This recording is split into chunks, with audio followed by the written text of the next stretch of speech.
Enggak, jadi kalau saya ditanya, Jip, lo kenapa sholat sih? Alasan lo kenapa sholat? Jawaban saya bukan karena kewajiban, tapi karena biar disayang Allah. Itu bener nggak, Ustaz?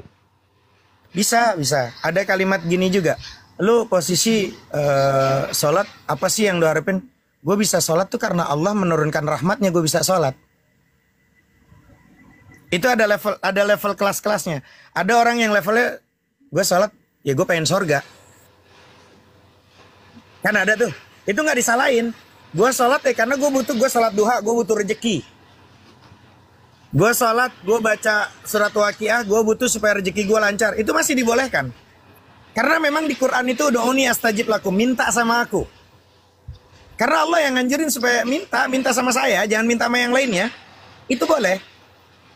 Gitu loh. Terus nggak lama, lu posisi sholat apa? Ya gue sih bukan kewajiban karena itu kebutuhan gue. Oke, naik tuh levelnya tuh.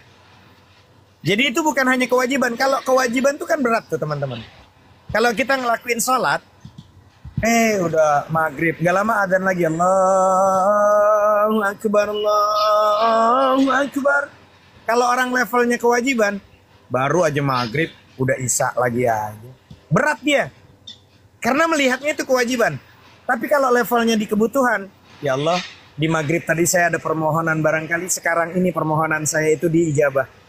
Itu levelnya udah kebutuhan. Tapi ada level yang tertinggi. Ketika dia bisa ruku, bisa sujud, itu karena Allah yang menggerakkan. Karena rahmatnya Allah saya bisa salat. Saya bisa tahu tentang syarat dan rukunnya wudhu, syarat dan rukunnya salat.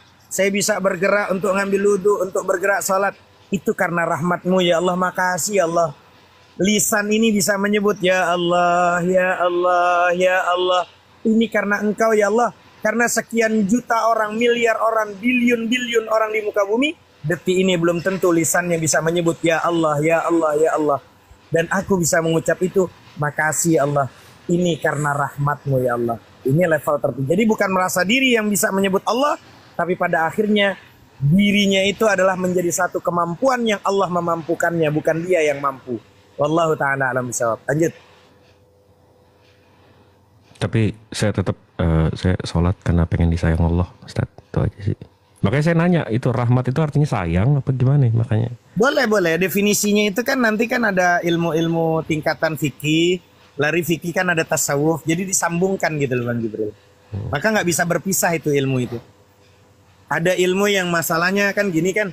Kenal nggak teman-teman belajar yang namanya ada thariqah, betul nggak? Ada syariat, ada thariqah, ada hakikat. Pernah kan teman-teman dengar begitu kan? Nah, yang perlu teman-teman pahami, saya selalu katakan sama teman-teman, ketika kita mempelajari satu ilmu, kadang teman-teman kan nggak paham tuh, apa sih lu udah makrifat aja lu merepet aja ngomong, umpama kan gitu tuh. Sering tuh saya katakan gitu, sebagai guyonan, padahal itu adalah tingkatan-tingkatan ilmu teman-teman. Contoh nih, saya akan kasih bahwa ketika orang belajar yang namanya syariat, syariat itu teman-teman, kalau teman-teman mau memahami, itu adalah hukum.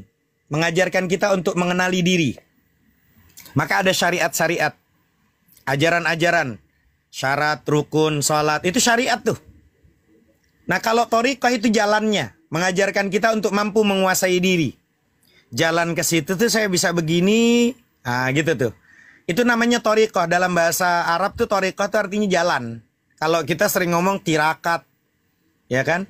Tarekat, apalah itu namanya. Nah, itu namanya thariqah kalau bahasa Arabnya. Namanya jalan. Nah, kalau hakikat, hakikat itu mengajarkan kita untuk berserah diri. Nah, kalau ma'rifat itu mengajarkan kita untuk mengenali diri yang sejati. Jadi syariat itu dikerjakan oleh tubuh, kalau thariqah, tirakat, tarikat, apalah namanya itu dikerjakan oleh hati. Nah, kalau hakikat itu dikerjakan oleh jiwa dan ma'rifat itu dikerjakan oleh rasa.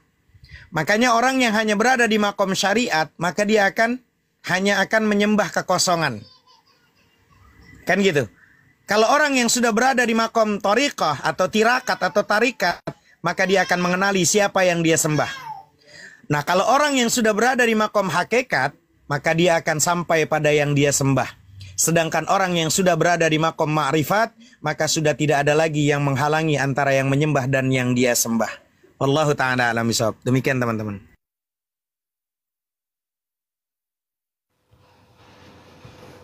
Masya Allah. Masya Allah. Assalamualaikum. Waalaikumsalam warahmatullahi wabarakatuh. Belum. Iya. Bang Jibril, Dari Deno mana nih, Bunda Nora? saya denom alalala. Gimana? Bang Jib itu kenapa jidatnya makin jember aja bang? Waktu ketemu kemarin nggak jember bang? Enggak, ini karena gelap aja. Kalau gelap jidatnya jember, kalau terang jidatnya enggak gitu. Ini baru cukur tuh, nggak lihat tuh? Astagfirullah, kok jelek kali cukuranmu bang. Iya. Tapi percuma dibilang ganteng sama manusia. Abang frustasi. Enggak, makanya tadi saya nanya sama Ustadz Hanafi, saya sholat itu karena biar disayang Allah kan, karena disayang manusia percuma, nggak ada gunanya. Gak ada yang sayang lo ya bang? Enggak, bukan nggak ada yang sayang, percuma. Kalau ada orang sayang sama kita percuma, nggak ada gunanya. Iya ya. Jadi lebih bagus disayang Allah. Iya bener bang.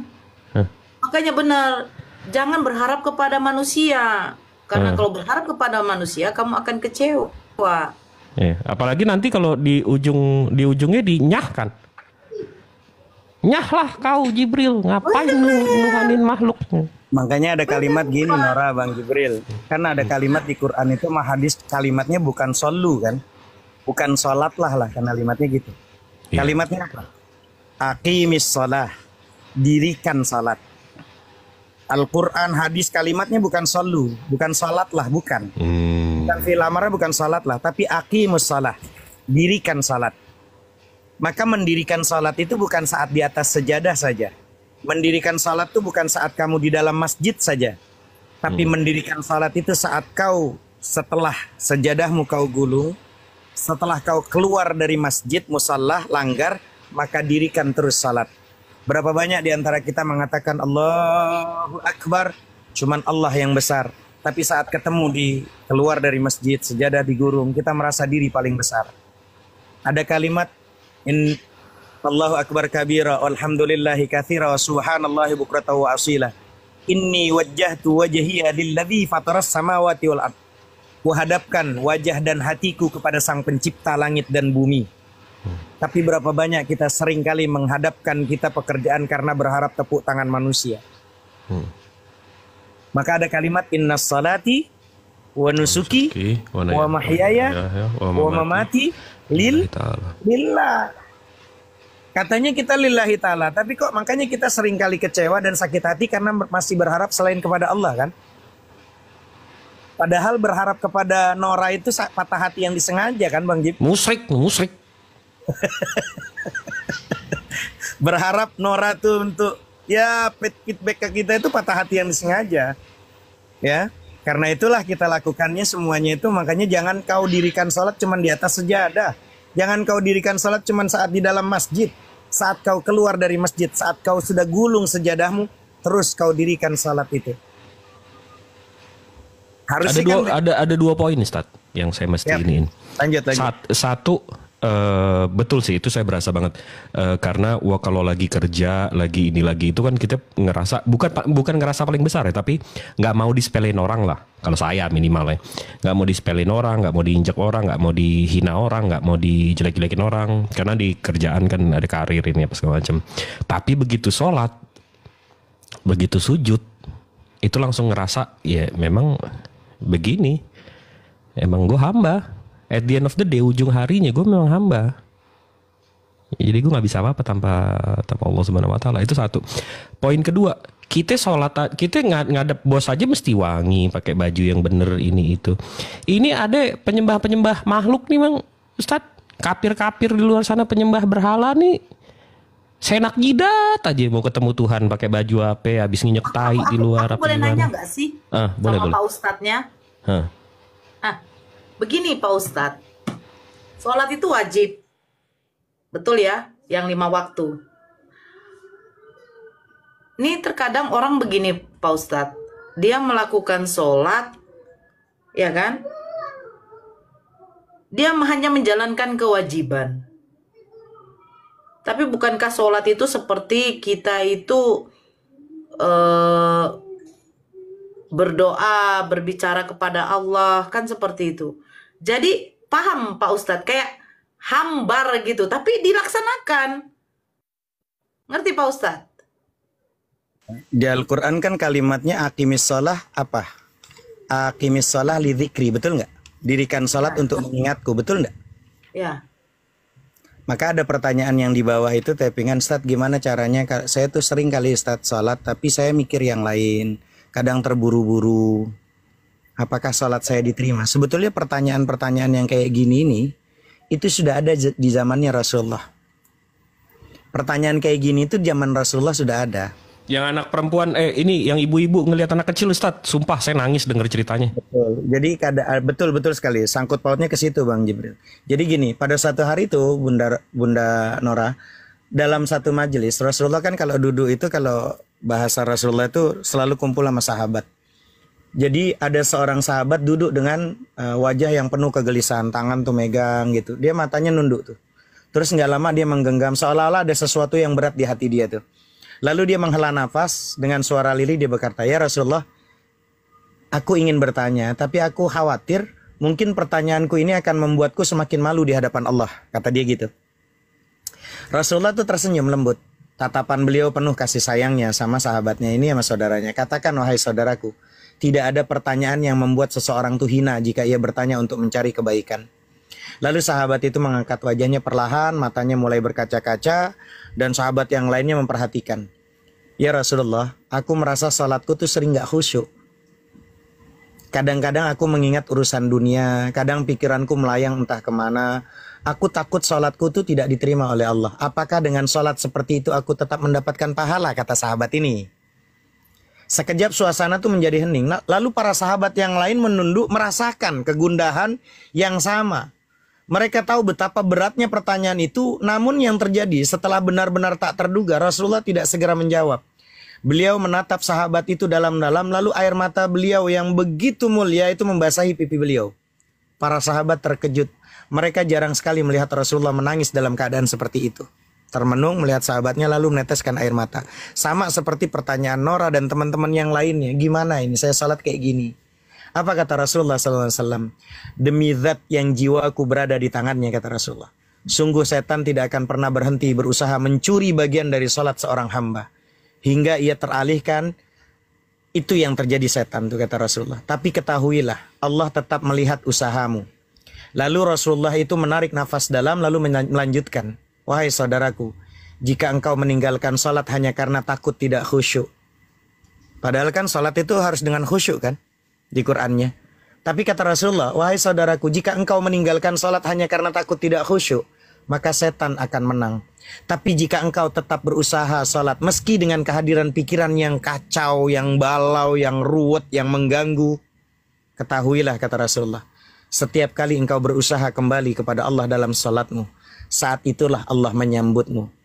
Air mata sahabat itu jatuh. Dia menangis. Begitu pula sahabat yang lainnya yang mendengarkan penjabaran Rasulullah. Kemudian Rasulullah melanjutkan dengan penuh kelembutan yang kisahnya ada di Bang Jibril tadi.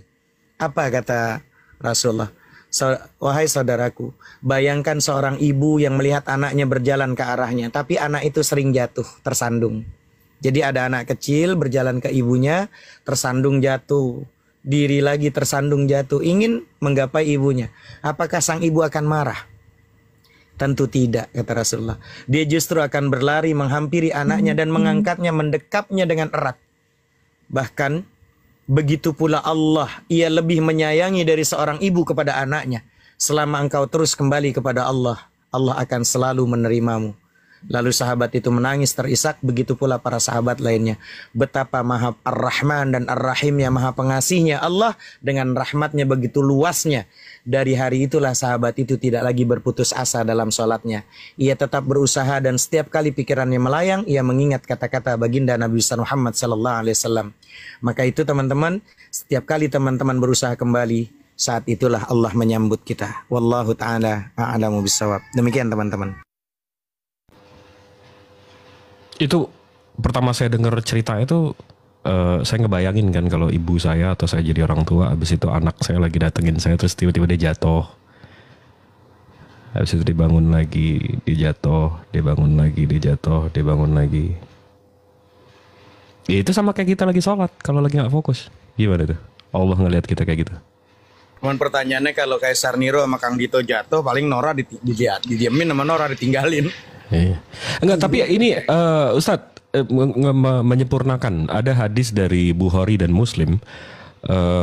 Rasulullah bersabda, Allah sayang manusia 70 kali ibu sayang anaknya. Jadi Bunda Nora seberapa sayang sama anaknya 70 kalinya tuh. Oke. Maka ada belajar hadis itu kan ada semacam ini ya, kalau ulumul hadis itu Bang Jibril. Nanti ada yang mencarah lagi, ada yang posisi saling menguatkan, ada yang mendoifkan, ada yang itu biasa ilmu hadis itu. Maka yang namanya kasih sayangnya Allah itu tak terbatas. Ya, makanya tidak bisa diangka dan nominal. Cuman yang namanya hadis-hadis untuk ada angka dan nominal itu sebagai edukasi, sebagai penyemangat saja. Betul. Jadi sebetulnya itu hanya sebagai penyemangat untuk orang-orang yang apa ya, yang masih minim yang dalam pendekatan gitu. Sama kalau belajar. Tapi saya mau jelasin itu sama kafir soal yang 72 tuh gimana tuh Ustaz? Jelasin kayak gitu barusan tuh. Itu angkanya nggak fix, nggak gitu. Maksudnya kita mau ngomongnya gitu kan, tapi ya gimana ya kan? Ya, bagus lah, mengedukasi lah gitu kan. Bang Jibril. Hah? Apa? Kenapa Bunda Nora? Ngomong apa? Gak usah lari ke situ. Bukan soal angka dalam hadis itu ada yang berlipat, ada hadis yang bilang 70, ada yang bilang 60, ada yang 50. Mungkin angkanya itu nggak fix. Bang Jibril sama teman-teman pernah dengar nggak kenikmatan surga sesungguhnya apa Bang Jibril? Kenapa? Kenikmatan Dapat terutama melihat di surga itu apa? Melihat Allah. Iya itu. Bisa nggak dengan cara logika itu dijabarkan? Mantiknya tuh begini. Coba bayangin kita itu lagi jatuh cinta di TikTok Bang Jibril. Bentar Ustaz. tiba-tiba, Bentar Ustaz izin. Saya belum nyapa. Assalamualaikum warahmatullahi wabarakatuh. Waalaikumsalam. Waalaikumsalam. Lanjut. Ya, jadi dalam logika mantiknya teman-teman, bayangin kita di TikTok ini kita suka sama seseorang. Tiap hari kita selalu berkomunikasi. Setiap hari kita berkomunikasi. Dan kita ini di dunia ini hampir kita 5 kali berkomunikasi kan, 5 waktu. Belum yang sunnahnya, yang nawafilnya. Selalu menyebut Allah. Afdhalul dzikri la ilaha illallah. Dan kita selalu berusaha untuk meyakinkan diri kita sangat cinta sama Allah. Allah menyambut kita. Dan begitulah analogi kalau di TikTok. Kita suka nih di TikTok sama seseorang. Tiba-tiba bayangin teman-teman, saat detik-detik kita, kamu nanti saya tunggu ya di Mall Kelapa Gading seumpama. Itu detik-detik ingin berjumpa itu, wah, keindahannya nggak bisa dibayar sama apapun. Tapi di Gading banyak kafir Ustaz. Gue diskusi kalau sama apologet Islam kayak gini nih. Soalnya udah terkontaminasi sama kafir jadi. Tapi saya nggak juga Pak Ustadz. Analoginya nggak seperti itu Pak Ustadz. Nggak bisa dianalogikan. Bahagia itu soalnya yang namanya jannah, teman-teman kan taunya surga kan. Mungkin Bang Jibril, Kak Senor, Kang Dito tahu surga itu dari bahasa apa sih? Surga loka itu bahasa apa Bang Jib? Kan surga loka kan? Surga itu dari Sansekerta. Sansekerta. Betul. Artinya tempat saripati keabadian, betul nggak? Itu surga loka tuh. Betul. Tempat saripati keabadian itu surga loka itu. Alam hunian kalau dalam bahasa mereka. Ya, betul. Tapi kalau bahasa Quran itu kenapa disebutnya jannah? Makanya saya selalu kasih bahasa balaghah Quran itu setiap jim dan nun itu bersatu kumpul, itu adalah sesuatu yang ada tapi tak nampak. Jannah ada karena bahagia itu ada tapi tak kelihatan. Senang, bahagia itu ada tapi tak terlihat. Lalu ada lagi jim dan nun. Itu ada tapi tak nampak. Lalu apa lagi? Janin itu ada tapi tak nampak. Nah, cuman kita pakai terjemahan yang ada di Indonesia namanya surga. Kan gitu. Makanya itulah bahasa yang namanya Quran itu, teman-teman. Kalau kita belajar itu Masya Allah. Kalau orang itu mau, emang selama saya diskusi ngelihat ada orang diskusi sama Alfi, Bunda Nora, Kaisar, sama Bang Jibril, Kang Dito. Sebetulnya saya lihat tuh mereka tuh cerdas-cerdas loh. Karena yang dihadapi pasti cerdas. Bang Jibril cerdas, Alfi cerdas, Kang Dito, Kaisar, Nora cerdas. Lawannya pasti cerdas, cuman mereka nggak mau jujur. Modalnya itu doang. Nggak mau jujur. Itu cuman masalahnya, kuncinya itu. Ya, makanya Sebenarnya bukan nggak mau jujur juga Ustaz, tapi malu, nggak mau kalah gitu. Jadi kalau diskusi emang kebanyakan nggak mau kalah. Gitu. Ya ini maaf nih, ngobrol makapir, mau laki-laki mau perempuan, tapi sifat mereka kayak perempuan. Allah.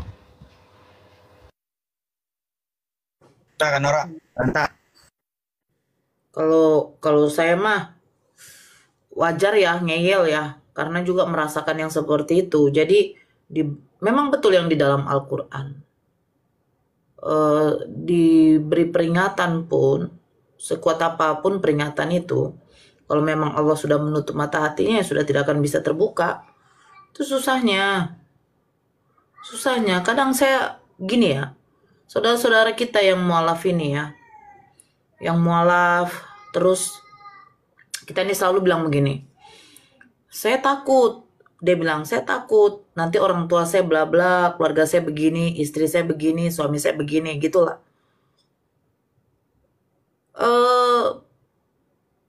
Sama seperti begini dia ya. Ketika satu keluarga ini berada di dalam kapal laut, mereka tenggelam, bagaimana caranya biar bisa selamat? Mau tidak mau harus satu yang harus ada selamat dulu untuk mencari bantuan, baru bisa menyelamatkan semua.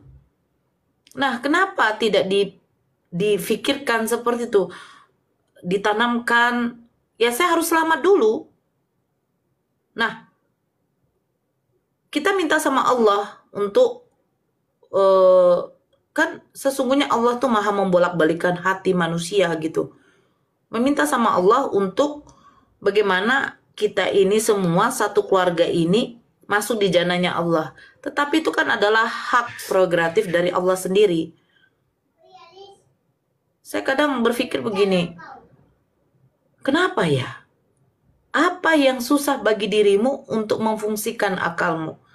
Hati-hati ketika memang Allah sudah menutup, itu udah susah terbuka. Dan kamu akan menjadi sesat selamanya. Memang susah. Menghantam doktrin yang sudah ditanam dari kecil itu susah. Sangat susah. Jadi kalau orang yang bilang, saya mau mualaf, saya mau syahadat, itu betul-betul orang yang ibaratnya buah yang kita lihat kumpul bagus, tapi kita pilih yang betul-betul segar, yang betul-betul bagus, baru kita ambil. Nah, itu yang baru kita konsumsi. Nah, seperti itu juga Allah memilih mana betul-betul orang yang apa. Karena begini, Allah itu kan maha tahu. Ketika dia berniat masuk Islam dengan niat yang lain, dengan niat yang tidak baik, mungkin Allah izinkan. Tapi ketika dia memilih juga, dia bisa dibujuk, dirayu, dibisik oleh setan, ya sudah, dia jatuh lagi. Jadi orang-orang yang mau menerima hidayah dari Allah, menjemputnya itu harusnya berbangga. Itu orang-orang yang betul-betul dipilih. Dipilih oleh Allah, betul. Karena apa? Dia dilahirkan dengan tidak menyembah, tidak beriman kepada Allah. Terus Allah pilih dia. Akhirnya beriman kepada Allah. Itu suatu suatu kenikmatan. Makanya kami yang para mualaf-mualaf ini ya, yang masuk-masuk Islam ini, kenikmatan yang tiada taranya yang diberikan oleh Allah itu, yaitu beriman kepada Allah. Karena kan yang saya dengar, lebih baik kita mati dalam keadaan Islam daripada dalam keadaan kafir. Betul nggak Pak Ustadz? Sebanyak apapun dosa kamu. Ini yang gue senang di sini kalimatnya Bunda Nora. Jadi bisa disimpulkan gini nggak, Nora? Bukan orang tidak mau mengikuti saran kita, para debaters Muslim, para apologet, API ya, Apologet Islam Indonesia ini, bukan dia tidak mau mengikuti saran kita. Kadang gaya dan bahasa kita yang harus kita pelajari biasanya. Betul nggak? Setuju nggak teman-teman para debaters ini? Bukan orang tidak mau ngikuti saran kita. Kadang gaya dan bahasa kita yang tidak menarik. Teman-teman, kita nggak bisa persis loh kayak Nabi loh. Kita nggak bisa persis seperti Nabi, tapi mencontoh Nabi itu kewajiban.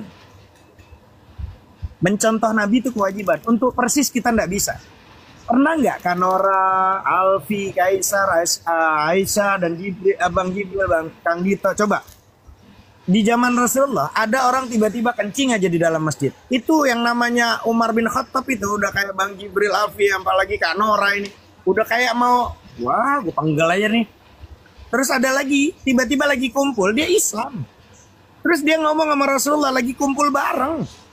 Apa ngomongnya? Ya Rasulullah, izinkan aku untuk melakukan zina. Apa Rasulullah itu, sahabat yang lain tuh melotot ke dia, marah, emosi. Ini orang udah Islam, anak muda, tapi dia minta izinkan aku untuk berzina. Sahabat yang lain sampai tepok yang namanya pahanya, mah. Kata Rasulullah, hentikan ucapanmu, ocehanmu hentikan, gitu kata yang sahabat yang lain. Apa jawabnya Rasulullah? Kata baginda Nabi, biarkan saja, sini kau mendekat kepadaku wahai pemuda. Setelah duduk bersampingan, bersama dengan Rasulullah, Rasulullah bilang apa sama anak muda ini? Membisikkan dalam telinganya dengan lembut. Apa kata Rasulullah? Apakah engkau memiliki seorang ibu? Oh tentu ya Rasulullah. Apakah kau rela jika ibumu dizinahi oleh laki-laki lain? Tentu saja tidak mau ya Rasulullah. Apakah kau memiliki saudari perempuan, adik atau kakak perempuan? Apakah kau memiliki anak perempuan, bibi perempuan? Maukah jika anak perempuanmu, adik perempuanmu, kakak perempuanmu, bibi perempuanmu direnggut mahkotanya oleh orang lain? Pemuda itu jawab, tentu saja tidak ya Rasulullah. Artinya apa? Ketika seseorang menzinahi seorang perempuan, perempuan tersebut pastilah putri dari seorang ayah, atau istri dari seorang, atau adik kakak dari seorang abang, yang mereka semua tidak pernah rela jika wanitanya dizinahi. Lalu pemuda ini terdiam. Apa yang dilakukan Rasulullah? Dipegang dadanya, lalu kemudian didoakan oleh Rasulullah, Allahumma ghfir dzambah wa tahhir qalbah wa hassin farjah.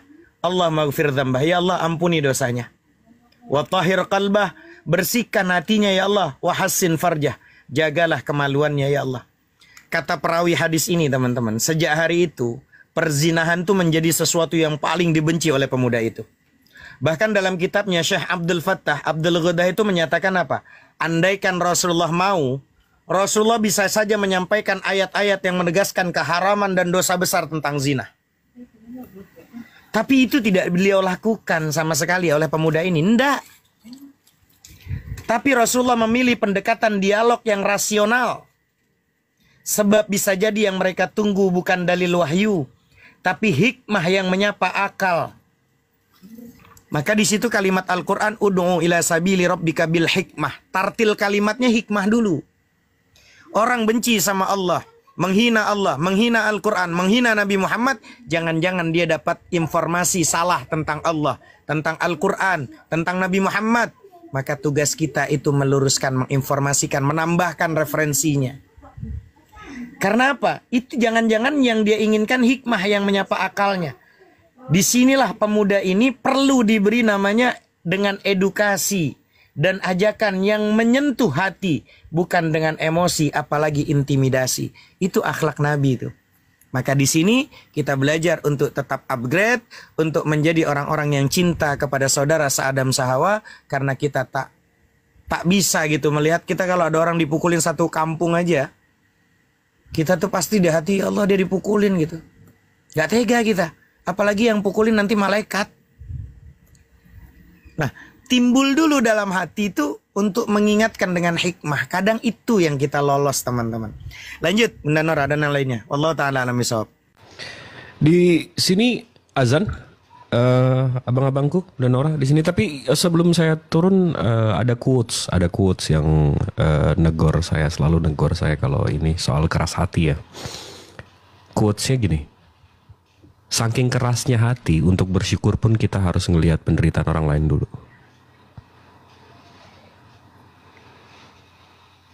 Juga. Yes banget. Maha benar Allah dengan segala firman-Nya. Assalamualaikum warahmatullahi wabarakatuh. Waalaikumsalam warahmatullahi wabarakatuh.